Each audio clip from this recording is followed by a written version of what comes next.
मैं बहुत खुश हूँ कि मुझे इतनी प्यारी बीवी मिली, लेकिन मुझसे ज्यादा खुश तो अम्मी है। तुम ना मेरी अम्मी का बहुत ख्याल रखना। आप फिक्र नहीं करें, मैं आपकी अम्मी का ख्याल बिल्कुल अपनी अम्मी की तरह रखूंगी। मुझे तुमसे यही उम्मीद थी। तुम्हें पता है मैं तुम्हारे लिए एक गिफ्ट लेके आया हूँ। पहले आंखें बंद करो फिर दिखाऊंगा। दिखाएं? आंखें बंद करो। अच्छा ठीक है। जल्दी करो, जल्दी करो, ये निकालो, मोबाइल भी दो सारे, जल्दी। ये मोबाइल खोलो। अहमद, क्या हुआ है? अहमद रुके, अहमद।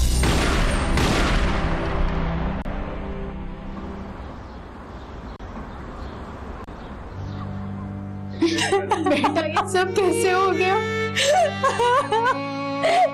कैसे गोली मार दी?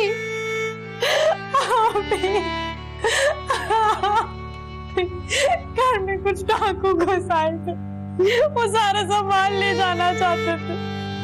लबना आंटी ने अहमद से कहा भी कि जो ले जाना चाहते हैं इन्हें लेके जाने दो। अहमद ने कहा नहीं, तुम्हारा जहेज तुम्हारी अम्मी ने बहुत मुश्किलों से जमा किया, बहुत मेहनत से। मैंने एक भी वो सामान नहीं ले जाने दूंगा। और वो उनसे लड़ पड़ी और उन्होंने अहमद पे गोली चला दी। कुलसुम, तुम अपनी इस मनोज बेटी को यहाँ से ले जाओ। ये लड़की आते ही मेरे बेटे को खा गई। मैं इसे एक मिनट अपने घर में बर्दाश्त नहीं कर सकती। लुबना, ये तुम कैसी बातें कर रही हो? इसमें मेरी बेटी का क्या कसूर है? वो तो डाकू ने इसका सुहाग तक उजाड़ दिया, इसका जेल तक लेके चले गए। तो मैंने थोड़ी कहा था तुमसे कि तुम अपनी बेटी को इतना जेल दो। मैं तो अपने बेटे की खुशी के लिए कोई लालच नहीं था। ये मनोज जैस मेरे बेटे की जान ले गया। इससे बेहतर कि मैं इसे धक्के मार के बाहर निकालूं। तुम खुद इसे यहाँ से ले जाओ।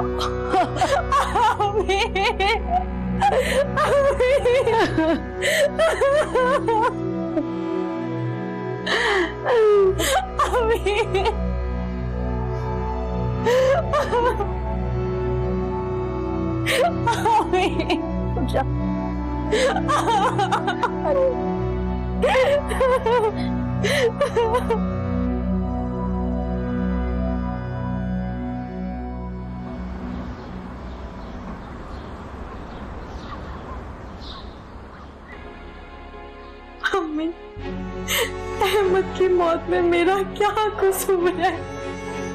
मैंने तो नहीं मारा ना उन्हें, तो फिर क्यों लुबना आंटी ने उनकी मौत का इल्जाम मुझ पर लगाकर मुझे मनूस कहकर घर से निकाल दिया?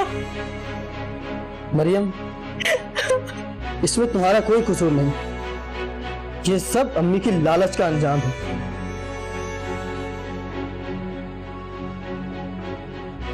इन्होंने जबरदस्ती तुम्हें अहमद का दहेज दिलाया ताकि तुम्हें ससुराल में इज्जत मिल सके, पर इनकी लालच की वजह से तुम्हारा घर बस नहीं सका।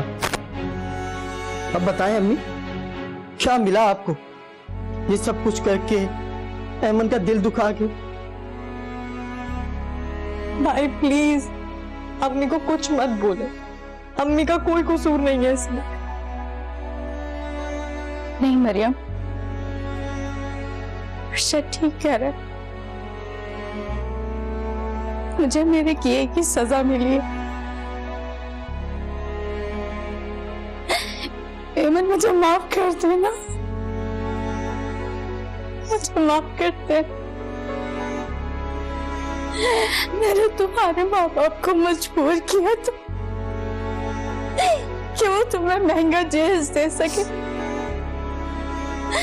ताकि मैं अपनी मरियम को देख उसके ससुराल में उसकी शान बसा सकूं।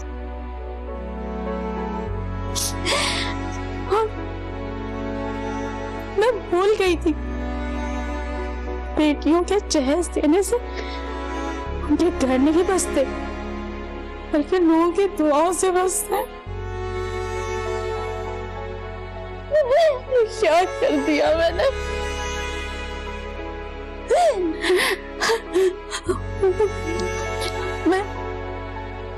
मैंने जो किया था वो मेरे आगे आ गया।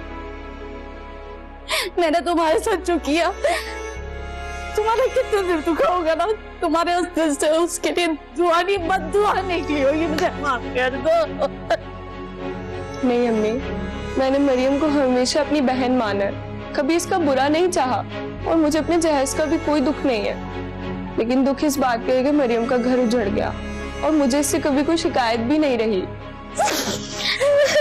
भाभी प्लीज मुझे माफ कर दे, माफ कर दे मुझे माफ कर दो, इससे गलती हो मेरी बेटी के घर, मुझे माफ कर। नहीं आंटी, आप माफी मत मांगिए।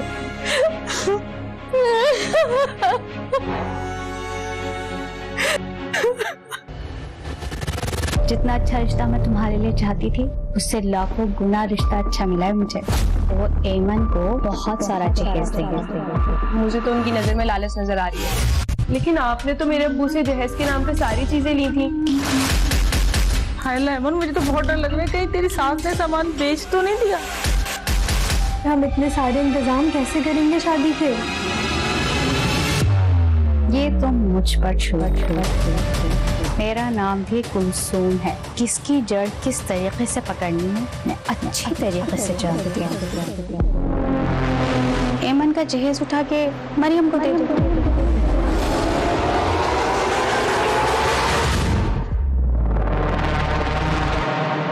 कवानीन कुदरत में से एक कानून ये भी है कि जो आप अमल करते हैं उसके मुताबिक ही उसकी जजा या सजा आपको मिलती है।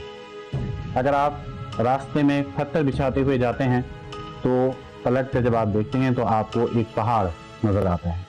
मकाफात अमल की जो चक्की है चलती आहिस्ता है लेकिन पीसती बहुत तेज है।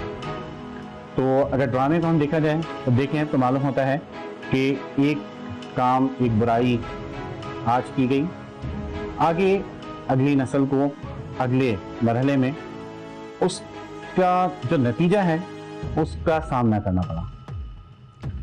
जहेज के हवाले से एक मिसाल देख लें कि एक तरफ जो है वो हम देखते हैं कि एक ज्यादती की गई, नाइंसाफी की गई और उसका उससे कहीं ज़्यादा जो नतीजा है यानी बुराई जो अमल की इंटेंसिटी है वो कहीं बढ़कर जो है रिटर्न हो रही है, वापस आई है। और ये वो चीज़ है कि चूँकि रद्द अमल, मकाफात अमल का जो सिलसिला है वो कुछ वक्त लेता है, इसलिए लोग गाफिल होते हैं इस चीज़ से, इस चीज़ को समझते नहीं हैं और ये ख्याल होता है कि जो गुजर गया सो गुजर गया।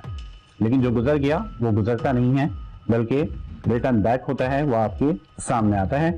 ड्रामे में एक बहुत अच्छी मिसाल हमारे सामने है और अगर हम गौर करेंगे तो मालूम होगा कि हमारे इर्द गिर्द ऐसी बहुत सारी मिसालें मौजूद हैं। ऐसे हमारे खुद अपने तजुर्बात भी होंगे जिस पर गौर फकर करें तो बआसानी इस नतीजे पर पहुंचा जा सकता है कि अगर आप अपनी ज़िंदगी में आसानी चाहते हैं तो लोगों के लिए आसानी करें। अगर आप चाहते हैं कि आपके साथ अदल और इंसाफ का मामला हो तो लोगों के साथ भी अदल और इंसाफ का मामला करें।